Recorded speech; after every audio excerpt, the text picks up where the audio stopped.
Hello everyone, কেমন আছো সবাই? আশা করি সবাই খুব ভালো আছো। আমিও এতদিন বেশ ভালোই ছিলাম, কিন্তু আজকে আমি ভালো নেই। তার কারণটা একটু পরেই বলছি।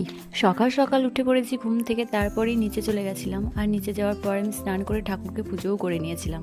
আর ও আজকে সকাল সকাল উঠে পড়েছে, তার কারণ হচ্ছে আজকেও চলে যাবে। তো ও বেশ মুখটা ভার ভার করে আছে, আর এদিকে ব্যাগ গোছাচ্ছে। তো একটু কষ্ট তো হচ্ছে।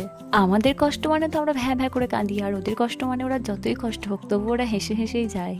আর কিছু তো করারও নেই, তাই না? যেতে তো হবেই। আর আমিও এদিকে ওকে আজকে স্টেশনে দিতে যাব, যত দূর একসাথে যাওয়া যায় আর কি।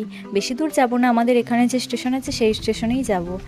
ওর সাথে তো আর যেতে পারবো না, কারণ একা একা গেলে আর বাড়িও আসতে পারবো না।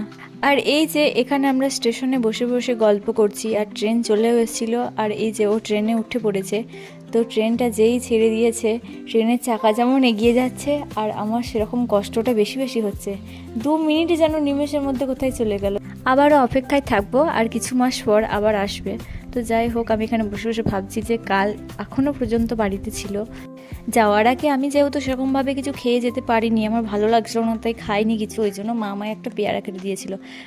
তো এখানে আমি ভাত খেয়ে পড়ে চলে এসেছি, আর ভাবছি যে আবার কবে আসবে সব। আর ওর সাথে ফোনে কথাও বলছিলাম। এরকমভাবেই দিন চলবে। হ্যাঁ, যেদিন চলে যায় সেদিন খুবই কষ্ট হয়, তারপর আস্তে আস্তে আবার সব ঠিক হয়ে যাবে। আর জীবনের সব পরিস্থিতিকে মেনে নিতে হবে, আর মানিয়েও নিতে হবে, তবেই না জীবন সুন্দর, তাই না? তো যাই হোক, এদিকে আজকে ছিল সোমবার, তো ওই জন্য বলছে আলতা পড়তে হয়। ওই জন্য আমি নিচেতে গিয়েছিলাম আর আলতাও পরে নিয়েছিলাম। আর এটার নাম আমি জানি না, যাদের বিয়ে হয়েছে তাদের এরকমভাবে হাতে নিতে হয়।